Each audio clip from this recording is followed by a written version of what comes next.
안녕하세요. 셀피성형외과 김우정, 김준호 원장입니다. 오늘은 성형수술을 앞두고 계신 분들을 위해서 꼭 알아두어야 할 주의사항들을 모두 모아서 총정리를 해보는 시간을 가져보려고 합니다. 성형수술을 받기 전에도 지켜야 할 부분들이 꽤 있는데요. 많은 분들이 궁금해하시는 내용들을 저희가 정리해서 알려드리도록 하겠습니다.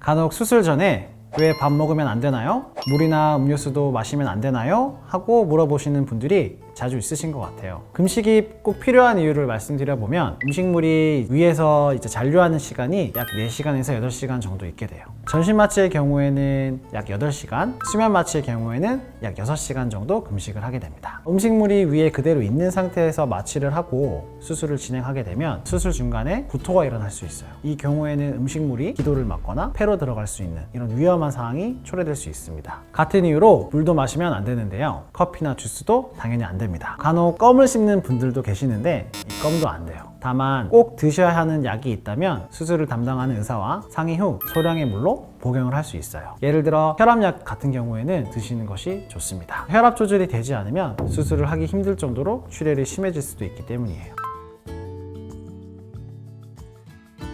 국소 마취를 하고 수술을 하게 될 경우에는 금식이 꼭 필요하지는 않아요. 다만 국소 마취의 경우에도 수술 중에 수면으로 변경될 경우가 있습니다. 너무 긴장해서 이 환자가 구역구토를 할 수도 있어요. 그렇기 때문에 항상 수술 전에는 가볍게 드시고 수술 2시간 전부터는 금식하는 것이 좋다고 생각됩니다.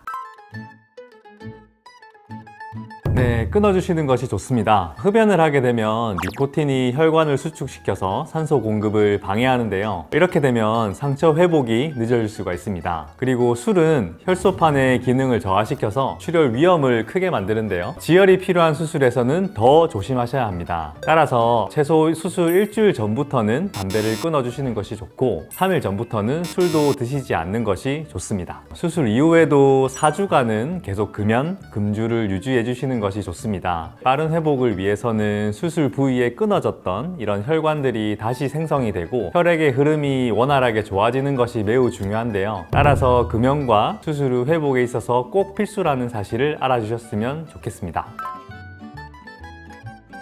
가장 주의해야 할 약물은 피를 묽게 만드는 성분이 들어간 약물입니다. 이런 약물들은 혈액의 응고를 막아서 출혈의 위험성을 매우 높일 수 있어요. 우리가 흔히 들을 수 있는 와파린이라는 약물도 있어요. 이런 와파린 같은 약물들은 약 2주 전부터 중단해야 되고 다른 혈액을 묽게 만드는 성분들도 반드시 2주 전부터 중단해야 합니다. 영양제와 같은 건강 보조식품도 주의가 필요한데요. 비타민 A, 비타민 E, 오메가3, 홍삼, 한약, 아스피린, 스테로이드 성분의 약이나 건강보조식품도 약 수술 일주일 전부터는 중단해야 합니다. 이런 약물들도 혈액 응고에 영향을 줄 수 있습니다. 수술 전 진통제 복용에 대해서도 물어보시는 분들이 많은데요. 진통제의 경우에도 주의가 좀 필요해요. 특히 이부프로펜 같은 소염 진통제는 피하시는 게 좋아요. 이부프로펜은 혈소판 기능을 억제시켜서 혈액 응고를 방해하기 때문입니다. 대신 아세트아미노펜 계열의 약, 쉽게 설명드리면 타이레놀 같은 안전한 약들은 복용이 가능합니다. 어떤 약이든지 가능하면 의사와 상담 후 복용하는 것이 가장 좋습니다.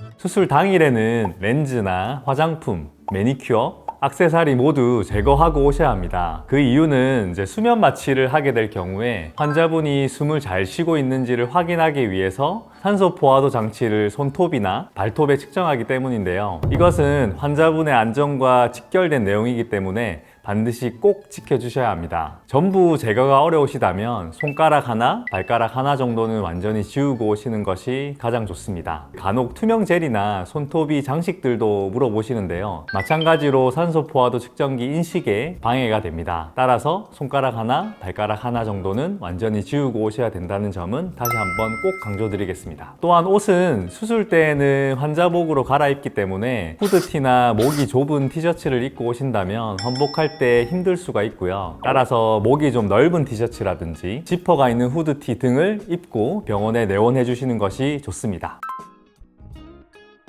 렌즈의 경우에는 수술 중에 착용하고 있으시게 되면 각막의 손상이라든지 이런 위험성이 있고요. 액세서리나 피어싱 등은 지혈을 도와주는 전기 소작기라는 기구가 있습니다. 그런 기구를 사용함에 있어서 화상의 위험이 있어요. 따라서 액세서리나 피어싱을 하고 오신 분들도 마찬가지로 모두 제거하고 오시는 것이 좋습니다. 가장 좋은 건 맨 얼굴에 스킨 로션만 바른 상태로 오시는 것이 가장 좋고요. 아까 말씀드린 편안한 옷차림에 액세서리도 없이 병원에 내원해 주시는 것이 좋습니다. 그리고 수술 이후 집에 내원하셔야 되기 때문에 챙이 큰 모자나 아니면 스카프 등을 챙겨 오시는 것도 유용합니다. 보건복지부에서 2024년 5월 20일부터 병원이나 의원에서 진료와 수술을 받으실 때 본인 확인을 위한 신분증 제시가 의무화되었습니다. 이것을 확인하는 이유는 다양해요. 미성년자의 경우에는 신분증을 도용해서 성인인 것처럼 이제 부모님의 동의 없이 수술을 하는 경우가 있을 수도 있어요. 당연히 법적으로 불법입니다. 병원이나 의원에서도 이 주민등록번호와 신원을 명확하게 파악을 해야 환자에게 지속적으로 적절한 치료와 수술을 해드릴 수 있기 때문에 신분증을 꼭 지참해야 합니다. 신분증은 주민등록증, 운전면허증, 여권 등을 가지고 오시면 되고, 또 요즘에는 모바일 건강보험증 앱이나 패스 모바일 신분증으로도 본인 확인이 가능합니다. 이렇게 촬영한 신분증 사진은 위조가 쉬워서 인정되지 않아요. 없을 경우에는 진료 및 수술이 불가할 수 있습니다.